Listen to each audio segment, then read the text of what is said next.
everyone, and welcome back to another Artifact Corner. Today we will be looking at these lovely late Victorian women's boots that likely belonged to Fannie Delord Webb Hall. They are made entirely of leather, including the stacked heels. The soles are also made of multiple layers of leather. These are shoes meant for women on the move. They were durable, provided a good amount of ankle support, and had sturdy soles. They stand in sharp contrast to the women's shoes from earlier in the 19th century. Let's learn a bit more about women's shoes and their evolution in the 1800s. In the beginning of the 19th century, women's shoes varied depending upon their intended use, and women's shoes could also depend on your wealth. The Regency period saw the rise of flat, leather-soled slippers.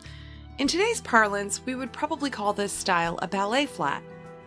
They were very delicate shoes with leather soles and leather or satin uppers.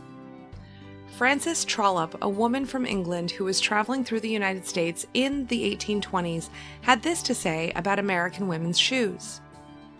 They never wear muffs or boots and appear extremely shocked at the sight of walking shoes and cotton stockings, even when they have to step to their sleighs over ice and snow. They walk in the middle of winter with their poor little toes pinched into a miniature slipper, incapable of excluding as much moisture as would bedew a primrose. This is not to say that women in the first half of the 19th century did not have more sturdy shoes.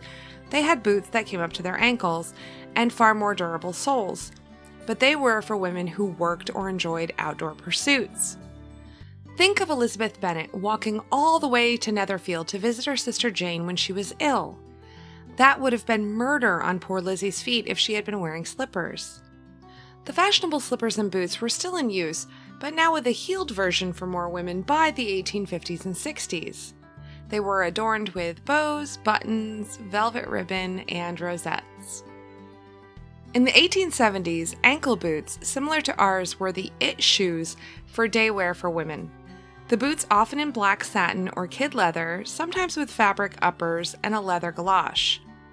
They were typically laced or buttoned, and some were worn for walking or traveling. Heels were generally 1 to 2 inches high and could be leather-covered wood or stacked leather. Satin slippers were still a staple for evening wear. They were often in white or dyed to match your dress and decorated with bows, buckles, and embroidery. By the 1890s, women's shoes became very narrow and pointed, exactly like our boots. Common styles included button boots and lace-up boots, often made of black or tan leather or a two-toned combination. The boots reached above the ankle, which provided good support for walking and working. Heels were a prominent feature, with some styles boasting the higher heels, up to 2.5 inches, which were very popular in the late 1890s. Our boots are in quite good condition, given that they are around 130 years old. They are a beautiful piece of women's fashion history. We are so lucky to have these in our collections. Thanks so much for stopping by.